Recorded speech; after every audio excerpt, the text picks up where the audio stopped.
Assalamualaikum warahmatullahi wabarakatuh. Para sobat hidroponik dimanapun berada, semoga selalu sehat dan semangat untuk menanam.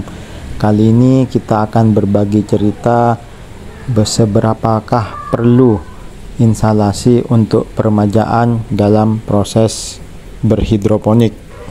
Untuk bisa mengetahui seberapa penting, pertama kita harus tahu kelebihan-kelebihan yang didapat ketika kita menggunakan instalasi peremajaan.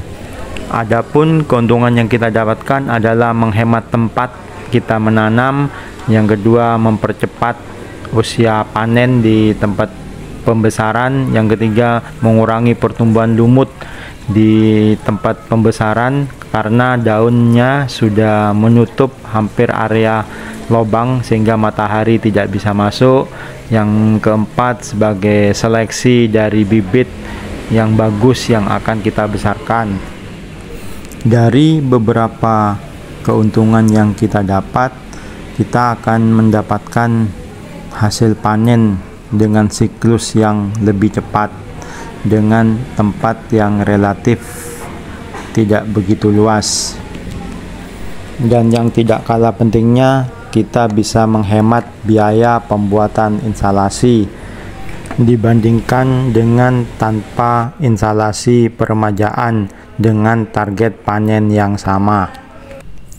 Untuk kekurangan dari adanya instalasi peremajaan ini, yang pertama butuh tambahan ekstra tenaga lagi untuk proses pemindahan bibit dari peremajaan ke pembesaran.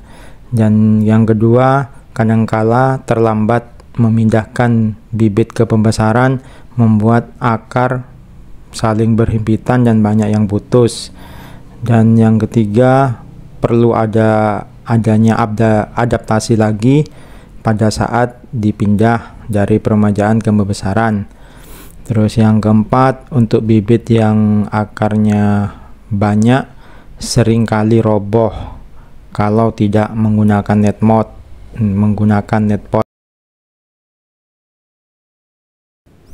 Untuk saat ini saya lagi memindahkan bibit selada dari peremajaan ke pembesaran.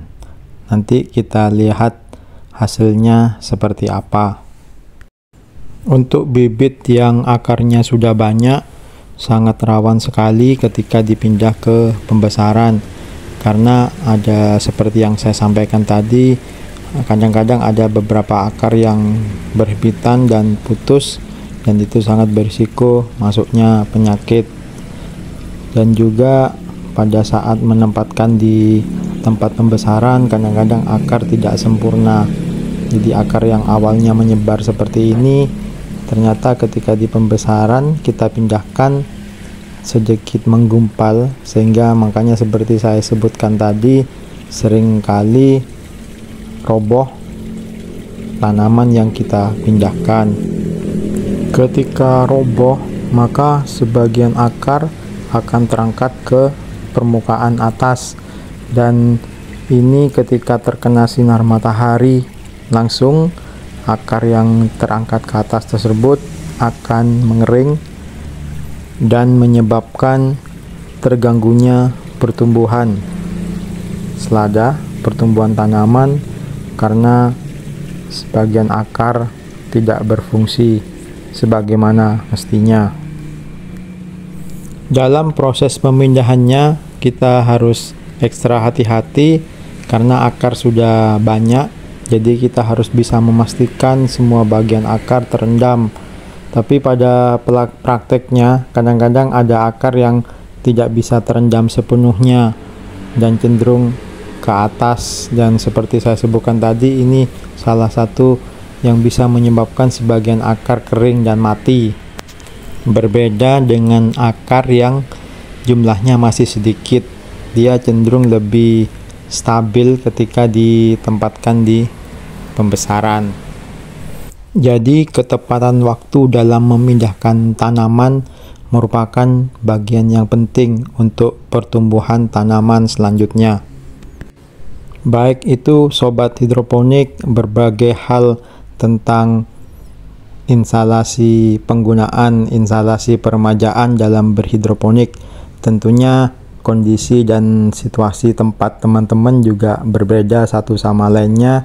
Tinggal teman-teman bisa memilih lebih menguntungkan mana, apakah memakai tempat permajaan atau tidak. Tapi bagi saya pribadi, apabila saya memiliki tempat dan lahan yang luas, saya lebih memilih untuk tidak membuat meja permajaan, karena seperti yang saya sebutkan tadi, ada perlu adaptasi, keterlambatan juga mempengaruhi pertumbuhan. Itu yang menjadi pertimbangan. Jadi semua itu adalah pilihan teman-teman semua. Itu yang bisa saya sampaikan. Kalau misalkan ada hal-hal yang lain yang kurang atas penjelasan saya ini, silakan tulis di kolom komentar. Semoga bermanfaat. Salam hidroponik. Assalamualaikum warahmatullahi wabarakatuh.